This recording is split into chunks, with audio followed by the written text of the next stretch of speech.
যাকে সারা জীবন চেয়েছিলাম সে আমাকে এক মুহূর্তও চায়নি। কিছু ভালোবাসা থাকে চিরকাল একতরফা। আমি তাকে আমার দুনিয়া বানিয়ে ফেলেছিলাম, অথচ সে কখনো বুঝে নেয়নি ঠিক কতটা জায়গা দখল করেছিল আমার হৃদয়ে।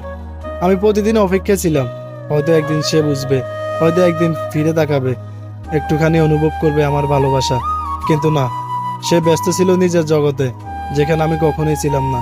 সে হাসলে আমার দিনটা ভালো যেত, সে কষ্ট পেলে আমার ভেতরটা ভেঙে যেত। অথচ আমি ছিলাম তার গল্পের বাইরে একটা নামহীন চরিত্র। আমি চেয়েছিলাম চিরকাল, আর চেয়েছিল শুধু সাময়িক কিছু। তাও আমি নয়। অনেকদিন ভেবেছি কেন আমার ভালোবাসা মূল্য পেল না। উত্তর পাইনি। কিন্তু একটা জিনিস বুঝেছি, ভালোবাসা মানে পাওয়া না। কখনো কখনো ভালোবাসা মানে নিজে একা কাঁদলেও তার মুখের হাসি থেকে শান্তি খোঁজা। আজও তাকে মনে পড়ে, আজও বুকটা হু হু করে, কিন্তু কোনো অভিযোগ নেই, কারণ ভালোবেসেছিলাম নিঃস্বার্থভাবে।